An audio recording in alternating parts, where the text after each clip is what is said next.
breast cancer was okay. I was fairly active, and it has changed in a way that things I used to do before I cannot do anymore. I knew I had breast cancer last year, May. I did my mammogram from the year before, and I did not get the results until the following year after doing tons of tests, biopsy, and all of these things. Then I found out I was at stage 2 breast cancer. I actually did the mammogram before I left in July 2015, and I got the results while I was overseas. It wasn't confirmed that it was cancer, just that I had a mass. So when I came home, I should, follow up, do ultrasounds and other stuff, test to confirm. And I did all of those, and in 2016, 27th of May, 2016, I discovered that I had breast cancer. No, funnily enough, I knew I had it for 2 weeks before I actually went back to the doctor. Because I went and picked up my results, and I had it walking around with me. I read it, had it walking around, and I knew. It's like I even knew before I got the results that I had to deal with this. So I wasn't surprised, I wasn't shocked. I was just more worried about how am I going to deal with it? What is my treatment options? What's the best option for me, the individual? So that was my worry, not about the cancer, because I couldn't worry about that again, because I already had the cancer. My worries was how I'm going to treat it.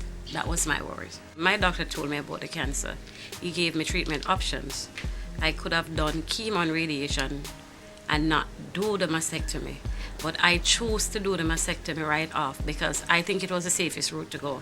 And my survival rate is better if I did the mastectomy immediately. Luckily, I was just at like stage 1 going to stage 2, so I was okay because I caught mine early enough. But I opted not to do other treatments after that. I have 3 children, and I was more worried about leaving them here.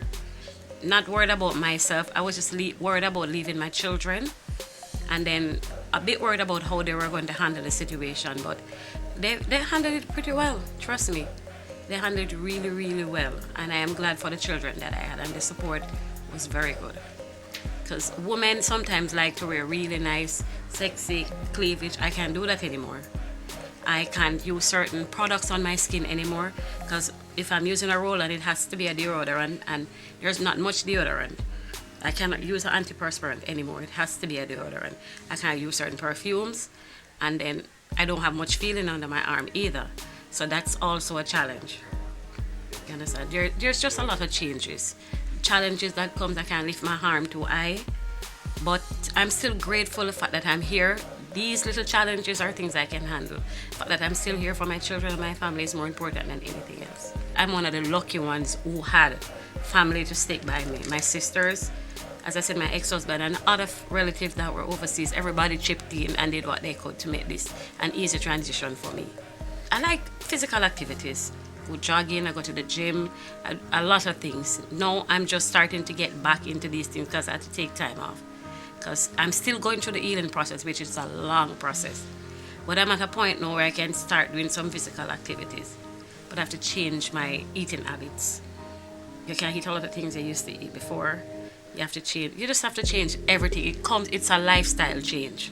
It's like somebody with diabetes or high blood pressure. You have to change your lifestyle. And I will forever be at a risk. Because from the minute you've had cancer before, you're never out of the woods. You have to do regular mammograms, maybe more regular than the normal persons.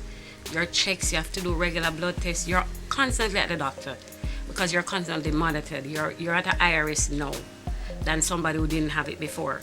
So you have to be constantly going to the doctor, constantly doing checks, constantly doing blood tests to see that everything is okay. But for now, I am okay. I get up at a certain time. I started jogging. I go jogging in the morning. I get back. I have my breakfast, whatever that is. Nothing very harsh or hard because I try to stay at a certain level, the things that I eat. And then, my routine is like stay home because I'm a stay-home person.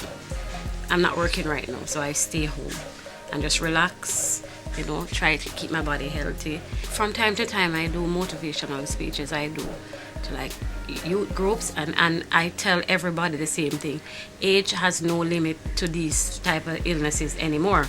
When I was younger, it was limited to older people at a certain age. Not anymore. I advise every woman, go and get your mammogram done. We find money at times to do so many other things that we don't have to do. And unlike things for our health, we don't. I try to advise them try to advise the young ladies, the younger generation, eat properly, exercise. When it comes to breast cancer, the younger females, do your breast checks because they can do it themselves. Because as I said, age is not limited to breast cancer anymore. Because there are younger and younger 16, 15-year-olds are coming down with breast cancer. So I try to encourage them to do their breast checks. If there's something they're not comfortable or they're not sure, find a clinic, something, and then it will move on from that.